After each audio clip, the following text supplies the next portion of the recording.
7 de la mañana con 18 minutos. Está con nosotros Danilo Silva, presidente del Consejo de Regulación y Desarrollo de la Información y Comunicación. Buenos días, gracias por estar aquí. Primero una pregunta. Buenos días, Eduardo, y también a la audiencia, a quienes nos escuchan. Muy amable. Una primera precisión acerca de cuál es el espíritu detrás de estas reformas. Hay una línea de pensamiento que marca la diferencia entre el antes y el ahora. Todos sabemos que el tema de la relación entre poder político y medios de comunicación fue un tema de permanente fricción, igual que el debate en torno a los grandes conceptos consagrados en la ley. ¿Cuál es la gran diferencia respecto de lo que plantea este proyecto de reforma? Primeramente quisiera hacer algunas puntualizaciones. El presidente de la República, al presentar este proyecto de reformas, ha cumplido, y eso es muy importante. Antes de finalizar el primer año de su ejercicio, ha cumplido, y eso lo ha reiterado también ayer el secretario de Comunicación. Un segundo aspecto es que el proyecto de reformas es un elemento más de todo un proceso de rescate de las libertades. No nos olvidemos de que hace algunos meses una de las demandas ciudadanas más ansiadas era de que se restablezca el derecho de asociación, que había el decreto 16 que perturbaba el normal ejercicio del derecho de asociación. Entonces, esto se circunscribe en ese proceso, en ese contexto. Un tercer aspecto es que tiene que haber una ley de comunicación. Primero, porque ya muchos sectores ciudadanos han coincidido de que es necesario. Hace un momento también un punto de vista importante lo dio el asambleísta Luis Fernando Torres, pero también porque hay una obligación jurídica. No nos olvidemos que en la consulta popular del año 2013 el pueblo ecuatoriano se pronunció en el sentido que haya una ley de comunicación. Un cuarto aspecto es que esto también es un proceso de diálogo importante que se ha realizado. El presidente de la República ofreció que se reformara la ley de comunicación. Él ha liderado muchos diálogos importantes con diversos sectores, con representantes de medios y también con representantes de la sociedad civil. Y como consecuencia de estos diálogos también realizados por el secretario de Comunicación y profundizados con el actual secretario de Comunicación, llegamos a donde estamos. Entonces, estos cuatro aspectos es importante puntualizar. Referente a la pregunta. Sin embargo, el debate no concluye aquí. Por supuesto que no. Evidentemente. Por supuesto que no. ¿Quiénes fueron consultados? ¿Qué grado de proximidad hay respecto de la temática de los actores consultados? Digamos que ahora continúa un debate inacabado. Recordemos que el año 2009 hubo un debate importante, un debate interesante, cuyos elementos algunos son recogidos en la ley vigente. El 2013 también hubo un debate interesante. Es decir, esto constantemente está supeditado a escrutinio público y está bien que así sea. Precisamente una vez que se ha presentado este proyecto de reformas, como también los otros proyectos que se han presentado, alrededor de 16, 17, y otros más que existen, y otros planteamientos y otros pronunciamientos, van a enriquecer y van a promover y vamos a obtener resultados positivos y favorables, porque vamos a ser beneficiados absolutamente todos, no solo el sector de la comunicación. Se lo pregunto porque, y ya se lo pregunté a nuestro entrevistado anterior, Luis Fernando Torres, parece lógico que el Poder Ejecutivo envíe a la Asamblea y quiera que rápidamente se cuadren los números, ¿verdad? La aritmética política, tenga los votos, se apruebe y damos vuelta a la página. En este caso daría la impresión de que lo que al país le interesa no es que se apruebe rápido, es que se apruebe en función de un debate serio, cierto, profundo, consistente, que constituya un verdadero precedente de pedagogía pública sobre el tema de la responsabilidad de todos los actores en torno al acto de la comunicación. Por supuesto, definitivamente sí. Como mencionaba usted, esto es recontinuar un debate que se ha venido dando. ¿Por qué? Porque ya hay aspiraciones, ya hay propuestas presentadas, ya hay demandas presentadas por el sector comunitario, por el sector de los medios impresos, por los radiodifusores, por las organizaciones de la sociedad civil.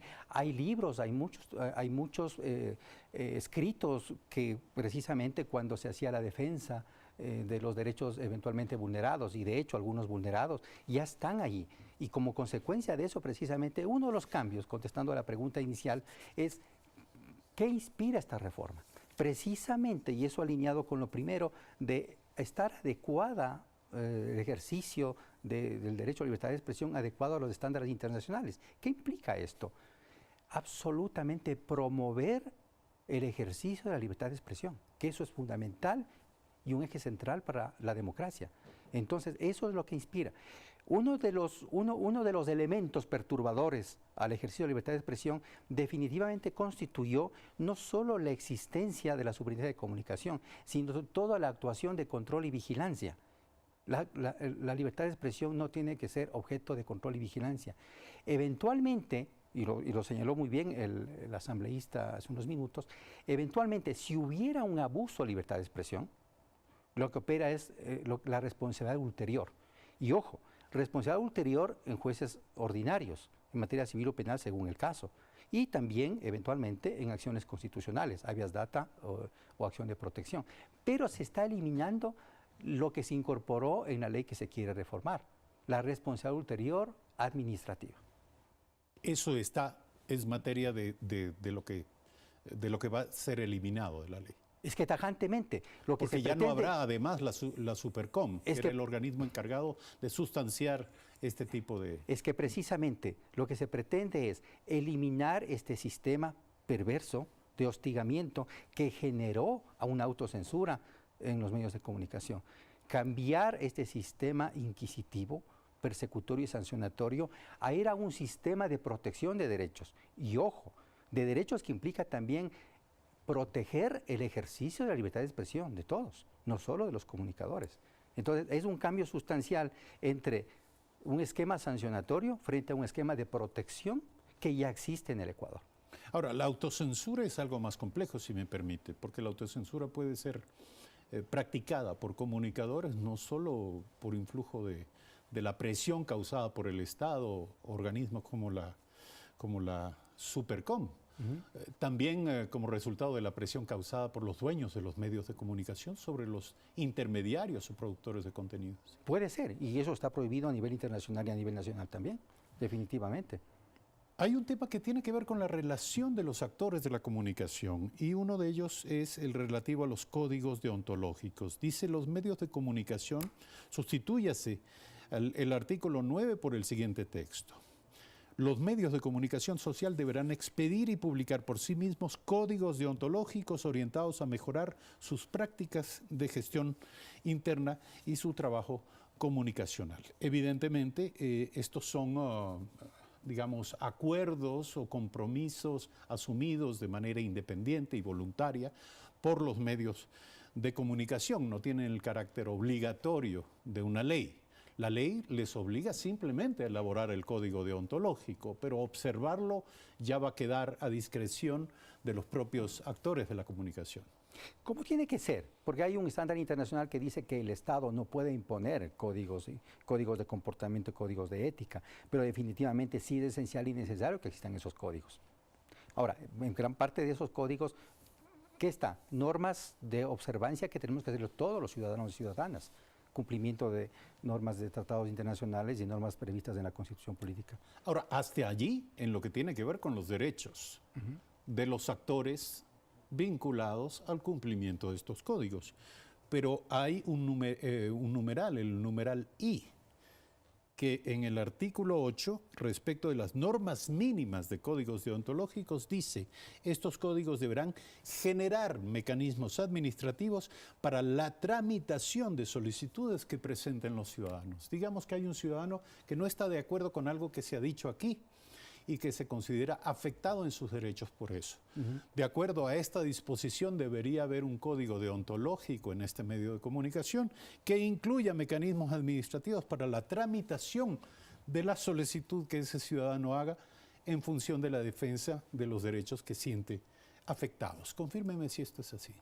Eso está previsto así, pero como usted lo ha señalado, no es un tema obligatorio. Eso más bien hay que entenderlo y comprenderlo como una herramienta importante para efectos de mejor desarrollo y desempeño y también para la evacuación de esas eventuales dificultades que puedan surgir. Todo con el afán de mejorar. Entonces, ¿cuáles son los mecanismos a mano de los ciudadanos que se sientan afectados y que de manera urgente y sin dilación, demanden una reparación? Bueno, tenemos que salir de la visión y el esquema de control y sancionatorio y está previsto que se active por un sistema que ya existe en el Ecuador.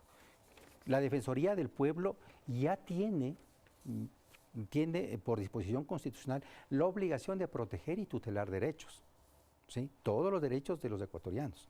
Y también de patrocinar acciones de garantías jurisdiccionales, eso es importante. Entonces, lo que se está haciendo es poniendo las cosas en su lugar, frente a la posibilidad de que algún ciudadano o ciudadana se sienta afectado. Puede directamente, si considera que tiene o puede contar con un abogado, puede ir directamente a activar las diferentes vías para defender sus derechos. Pero, ¿qué pasa con aquellos ciudadanos o ciudadanas que eventualmente estén en indefensión y no puedan tener el patrocinio de un abogado, no puedan costearlo? Acudirán a la Defensoría del Pueblo. Pero ojo, y eso es una diferencia muy importante, la Defensoría del Pueblo no tiene facultad sancionatoria. Entonces, no es que atribuciones y facultades que tenía la Superintendencia de Comunicación se trasladan ni a la Defensoría del Pueblo, ni a Cordicom, ni a ninguna otra institución. Es un tema de protección y tutelaje. Y eventualmente, si en esa instancia, o entre la instancia entre el ciudadano y el medio de comunicación, no se ha producido la rectificación o la réplica, se podrá ir a los jueces ordinarios. Hay, que no es nada nuevo. Precisamente en uno de los casos emblemáticos en el cual estuvo inmerso antes de que el ex superintendente termine sus funciones, la Corte le señaló de que la propia superintendencia, si se sentía afectada no le habían dado la réplica, podía acudir a los jueces ordinarios presentando una acción de habeas data. No es nada nuevo, simplemente se está activando y que se maneje mejor el sistema. Hay algunas preguntas que se me acumulan respecto de todo lo que usted está diciendo. ¿Usted está seguro que la estructura de la Defensoría del Pueblo está en capacidad hoy por hoy de atender todas las demandas en esta materia? Asumamos que sí, pero de todas maneras se ha previsto. Hay una transitoria que se adecúen, y que la Defensoría del Pueblo en 180 días adecúe su estructura funcional y de ser necesario se reforme y presente proyectos necesarios para cumplir con ese mandato constitucional. Procuraremos aquí tener en próximas entregas a los titulares a la titular de la Defensoría del Pueblo, a algunos de sus líderes institucionales para hablar de esto. Eso sí, si me permite, Eduardo, sí. Es importante puntualizar que no se le está dando otras atribuciones a la Defensoría del Pueblo. No, ya las atribuciones de proteger y tutelar y de patrocinio en los casos señalados en la Constitución son obligaciones constitucionales. No se está dando ninguna otra atribución, como tampoco se está trasladando atribuciones de la Ley de Comunicación a la Defensoría. Simplemente, ciertos derechos que eventualmente puedan ser vulnerados, potencialmente vulnerados, tendrán que ser, cuando el ciudadano escoja, acudir a la Defensoría del Pueblo para que sean protegidos y tutelados. Ciudadanos que consideren que no, pueden ir por la vía expedita que consideren ellos. Este es un tema cargado de temas para la reflexión, hay que decirlo. Y evidentemente no alcanzaremos en este diálogo a tocar todos aquellos que asumimos son de interés público. Pero tratamos de evacuar algunos. Sustituyas el artículo 12 por el siguiente, dice el artículo 10 enviado en este proyecto de reformas.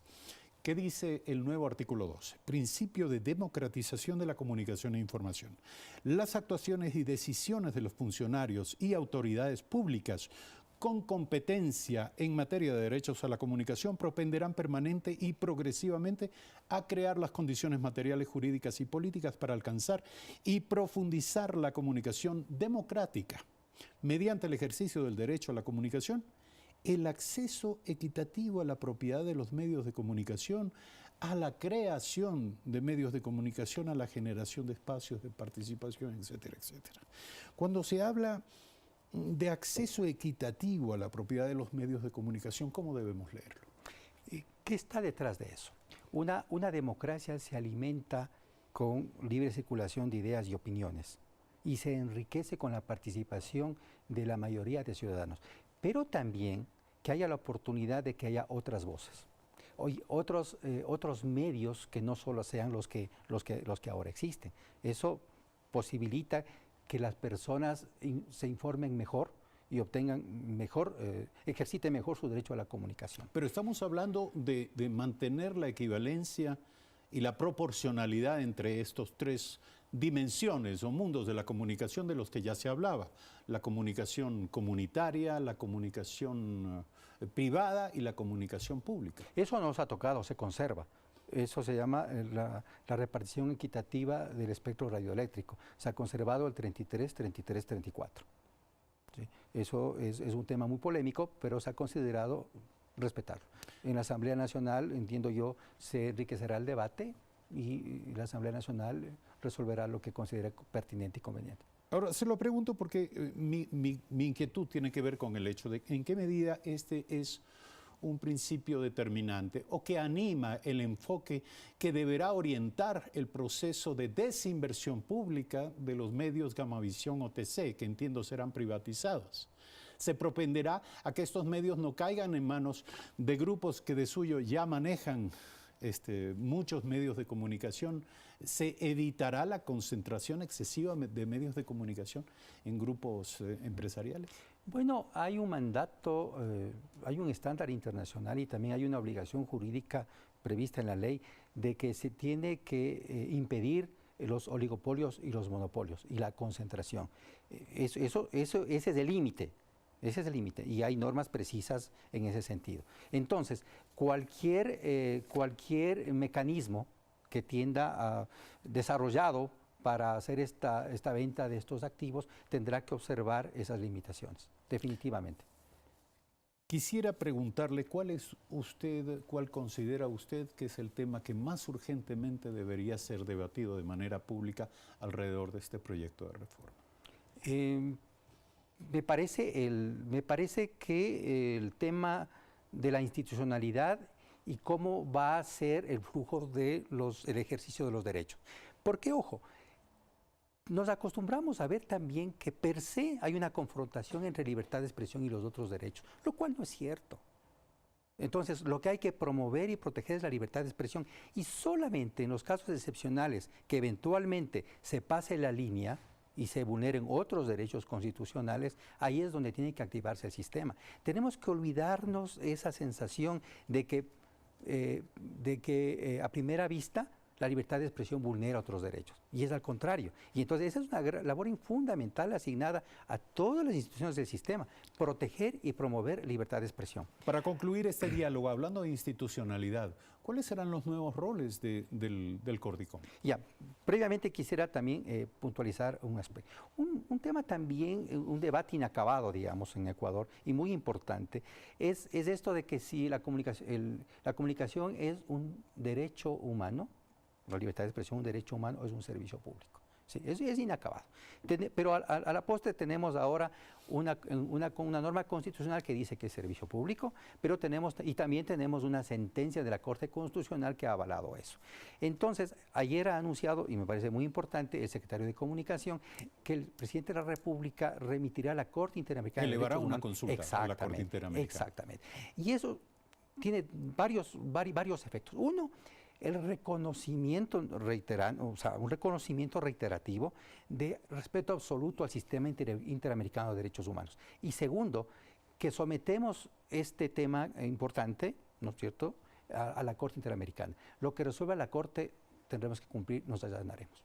Eso por un lado. Luego, sobre el tema de Cordicom. Cordicom, ¿cuál será el nuevo rol? Porque ayer hablábamos aquí con Rommel Jurado y decíamos, y él se preguntaba, ¿qué pasa si el Cordicom, como el organismo llamado a hacer un monitoreo sobre los contenidos de los medios de comunicación, detecta que hay un desborde con indicios de responsabilidad de uno de los actores de la comunicación? ¿Qué hace? Bueno, primero, ¿cómo nació Cordicom? Cordicom nació como el ente regulador. Y eso también hay mucha polémica. No de control. No de control, regulador. El de control, vigilancia, fiscalización era la Supercom. Entonces, se conserva el rol para el cual la consulta popular avaló y que ha venido desarrollando Cordicom.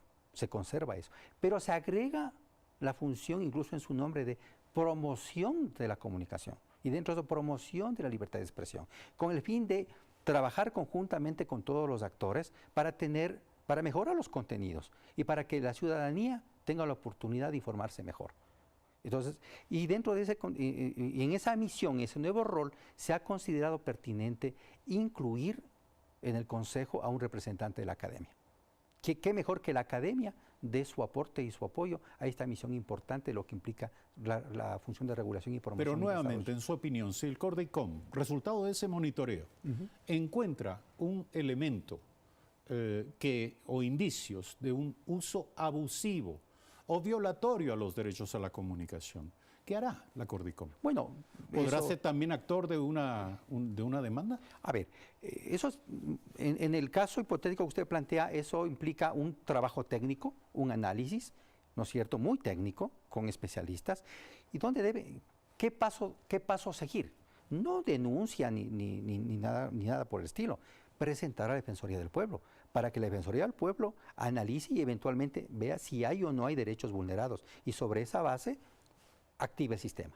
¿Sí? Tenemos que salirnos de esa apreciación persecutoria.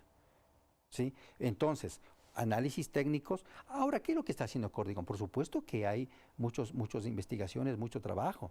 Por ejemplo, les invito a mirar todo lo que se ha hecho sobre discriminación en general y también sobre violencia contra las mujeres. Hay mucho trabajo al respecto. Y eso, ¿cómo se traduce eso? ¿Para qué tiene que servir? Para mejorar. Y para eso está previsto que se haga muchos seminarios y mucho trabajo de asistencia técnica a los medios de comunicación privados, públicos y comunitarios. Ahora, la pregunta no está movilizada por la idea de lo persecutorio, no, simplemente tiene que ver con el hecho de que los ciudadanos no caigan en indefensión. Es decir, que el remedio no sea por supuesto, peor que la enfermedad. Por supuesto, porque también no solo es en cuanto a activar mecanismos judiciales de defensa, sino también promover y mejorar política pública. 7 de la mañana, 40 minutos. Gracias a nuestro invitado Danilo Silva, presidente del CORDICOM esta mañana. Por favor, Eduardo, si me permite un mensaje final. También se ha considerado necesario e imprescindible apoyar a los medios pequeños. Y aunque ya lo está cumpliendo el secretario de Comunicación, pero en el proyecto de reforma se plantea de que parte de la pauta publicitaria del Estado, ¿no es cierto?, sea entregada a estos medios locales, con el fin de que esto permita su crecimiento y su sostenimiento. Será el primero de una serie de diálogos, porque hay mucho más que tratar al respecto. Gracias por atender Eduardo. esta invitación. 7 de la mañana, 41 minutos. Cuando regresemos luego de una breve pausa, Patricio Vida, concejal de Quito, y algunos de los fragmentos de las declaraciones dadas aquí a Telediario anoche a nuestra colega Mariuxi Mosquera por parte de Andrés Michelena, secretario nacional de Comunicación. Ya volvemos.